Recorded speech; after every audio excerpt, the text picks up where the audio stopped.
நம்ம எல்லாரும் ஆண்டவருடைய சன்னிதானத்தில் எழுந்து ஒரு 10 நிமிடம் ஆராதனைக்குள்ளாக நடக்கும். ஆமென். ஹல்லேலூயா. நன்றி ஆண்டவரே, நன்றி நன்றி ஐயா.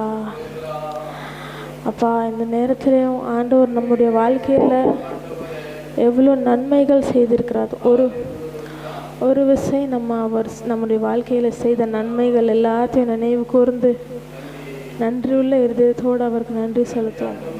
ஒரு விஷயம் நம்ம நினைப்போமா, சிறு வயசுல இருந்து அவர் நமக்காக எவ்வளோ நன்மைகள் செய்திருக்கார். ஒரு விஷயம் நம்ம அதை நினைத்து பார்ப்போம்.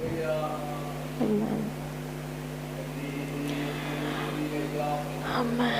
ஹல்லேலூயா, ஹல்லேலூயா. धन्यवाद यीशु.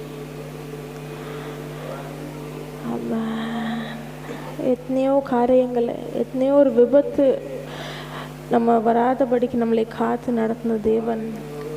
எவ்வளோ பிரச்சனை வரும்போதும் நம்மளை அந்த பிரச்சனையிலேருந்து வெளியில் கொண்டு வந்து ராஜாக்களாக ஆசாரியர்களாக நம்மளை நடத்தி வந்தாரே, அந்த தேவனுக்கு நன்றி செலுத்துவோம். அப்பா, குழியிலிருந்து குப்பையிலேருந்து நம்மளை தூக்கி உயர்ந்த இடத்துல வைத்திருக்கிறாரு, அதுக்காக நன்றி செலுத்துவோம். நன்றி ஆண்டவரே, நன்றி ஆண்டவரே. இவங்க நம்ம எந்திரிச்சிட மாட்டாங்க, இவங்க அழிஞ்சிருவாங்கன்னு மனுஷங்கள் நினைக்கும் போது ஆண்டவர் நமக்கு தயவாய் இறங்கி நம்மளை உயர்த்தினாரு. நன்றி ஆண்டவரே, நன்றி ஆண்டவர். நன்றியோடு நான் துதி பாடுவேன் எந்த சுராஜனே,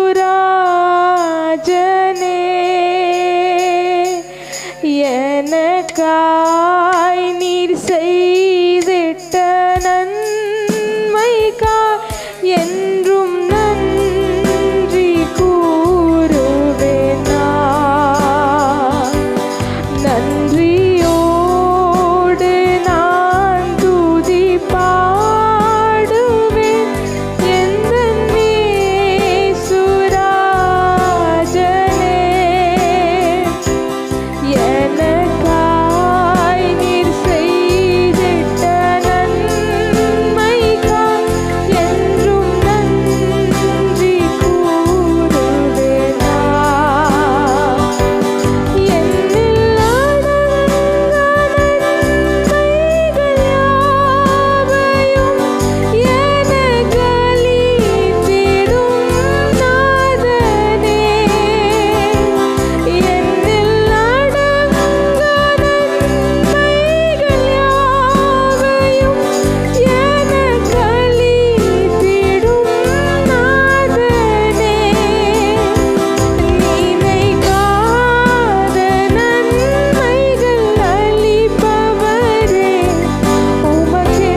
எல்லாரும் சொல்லி சொல்லி பாடுவே.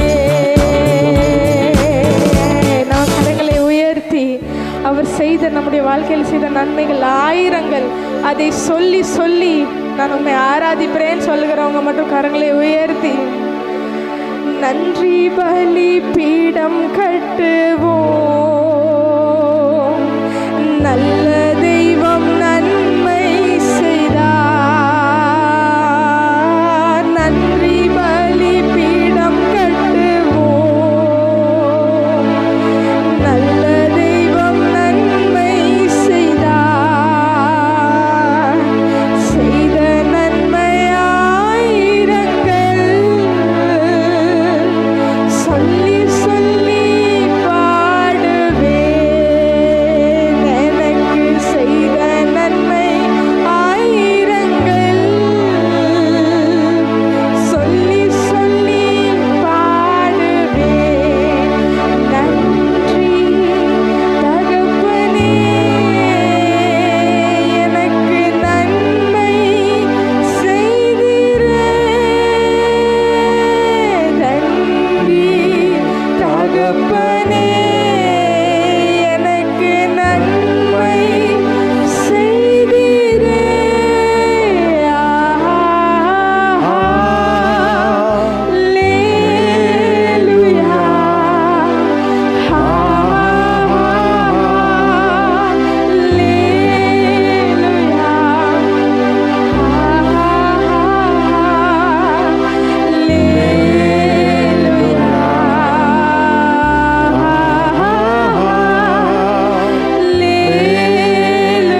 கரங்களை உயர்த்தி சொல்லுவோமா?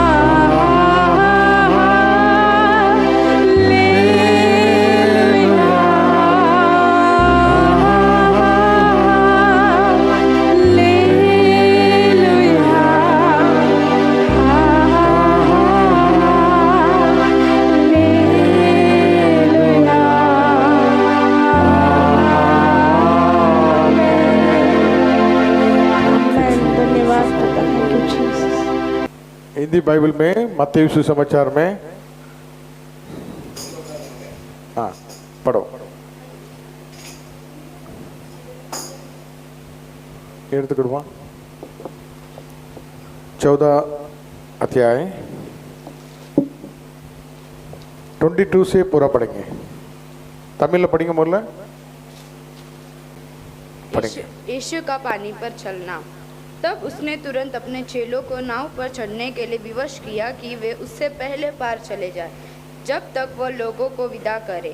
वह लोगों को विदा करके प्रार्थना करने को अलग पहाड़ पर चला गया और साँझ को वह वहाँ अकेला था। उस समय नाव झील के बीच लहरों से डगमगा रही थी, क्योंकि हवा सामने की थी।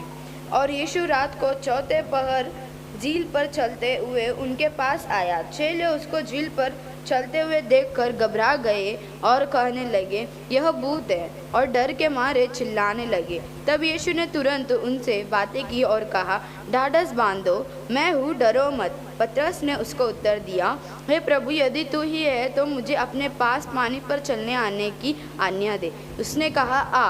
तब पतरस नाव पर से उतरकर यीशु के पास जाने को पानी पर चलने लगा, पर हवा को देखकर डर गया और जब डूबने लगा तो चिल्लाकर कहा, हे प्रभु, मुझे बचा।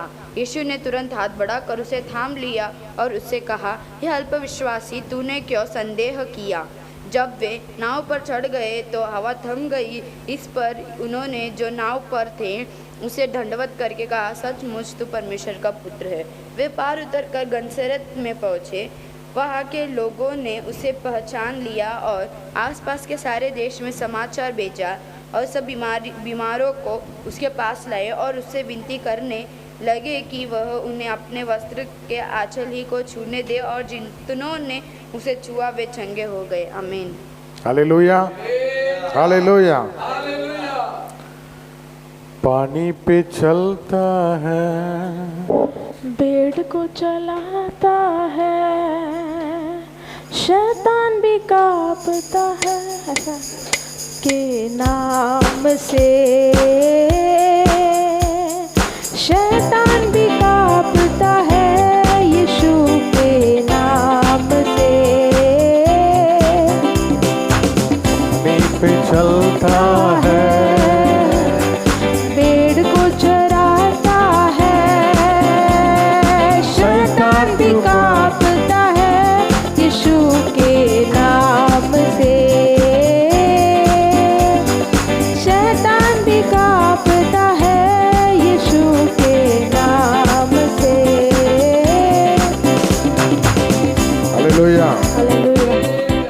கடல் மீது நடந்து வந்த ஒரு தெய்வம் पानी के ऊपर जो चलकर आया परमेश्वर, நம்முடைய தெய்வம் हमारा परमेश्वर है, இயேசு है यीशु है। Hallelujah hallelujah.